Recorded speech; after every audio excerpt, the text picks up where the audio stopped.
மணப்பெண்ணின் பிரத்யேகமான திருமணம் விவாஹா தி சென்னை சில்க்ஸ். அதிமுக ஆட்சி காலத்தில்தான் பழைய ஓய்வூதிய திட்டம் பறிக்கப்பட்டதாக முதலமைச்சர் மு.க.ஸ்டாலின் குற்றம் சாட்டினார். தமிழ்நாடு அரசின் உறுதியளிக்கப்பட்ட ஓய்வூதிய திட்டம் அறிவித்ததற்கு சென்னையில் நடைபெற்ற நன்றி அறிவிப்பு மாநாட்டில் பங்கேற்று பேசிய அவர், வேர்வை துளி சிந்தி உழைத்த அரசு ஊழியர்கள், ஆசிரியர்களுக்கு இரத்த கண்ணீர் வரவழைத்ததுதான் கருணையில்லா அதிமுக ஆட்சி என கடுமையாக விமர்சித்தார். நமக்கான வரி பகிர்வை ஒன்றிய அரசு குறைச்சிக்கிட்டே இருக்கு.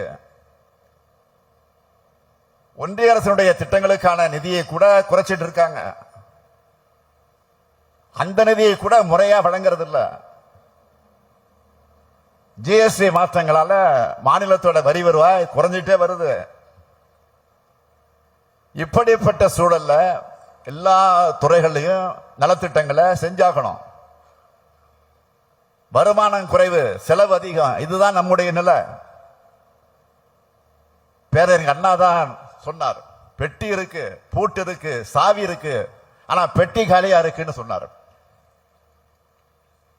திட்டமிட்டு செயற்கையா இந்த நிதி நெருக்கடியை உருவாக்குறாங்க.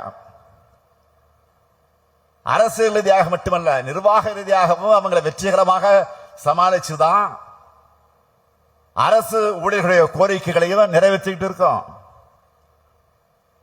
பழைய ஓய்வூதியம் குறித்த கோரிக்கையை 22 ஆண்டுகளாக நீங்க வச்சுக்கிட்டு இருக்கீங்க. யார் ஆட்சியில இந்த உரிமை பறிக்கப்பட்டுச்சு? அதிமுக ஆட்சியில. அப்போ நீங்க நடத்தின போராட்டங்கள் சாதாரணமானதா? வேர்வை துளி சிந்தி உழைச்ச உங்களுக்கு ரத்த கண்ணீரை வர வச்சதுதான் கருணையில்லா அதிமுக ஆட்சி.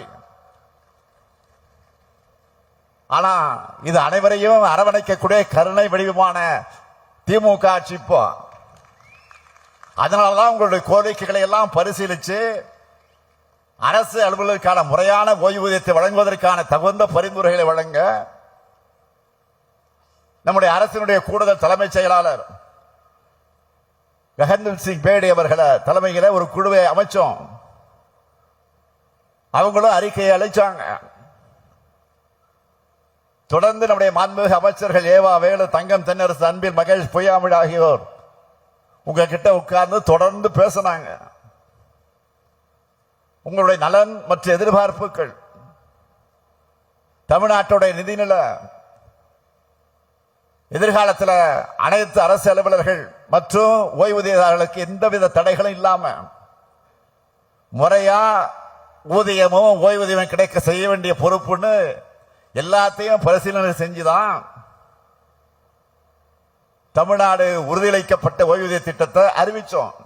எதிர்கட்சி தலைவராக இருக்கக்கூடிய மாண்புமிகு திரு பழனிசாமி அவர்கள் ஆட்சியில் இருந்தப்போ அரசு ஊழியர்கள் எல்லாம் எப்படி கொச்சைப்படுத்தி பேசினா குறிப்பிட்டு சொன்னாங்களா? எப்படி எல்லாம் விளம்பரம் கொடுத்தாங்க என்பதை பற்றி எல்லாம் நான் அதிகம் நினைவூட்ட வேண்டிய அவசியமே கிடையாது. ஒட்டுமொத்த தமிழ்நாட்டு மக்களுக்கு ஒரு எதிரான கூட்டணி அமைத்திருக்கக்கூடியவர்கள் அரசு ஊழியர்களுக்கு மட்டும் ஆதரவாக இருப்பாங்களா? சிந்திச்சு பாருங்க.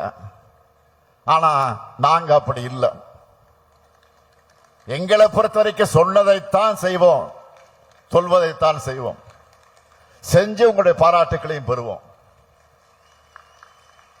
நான் உறுதியாக சொல்லுகிறேன், உங்களுடைய கோரிக்கைகள், கனவுகள், எதிர்பார்ப்புகளை நாங்க நிச்சயம் திராவிட மாடல் 2.0 ஆட்சியிலும் தொடர்ந்து நிறைவேற்றுவோம்.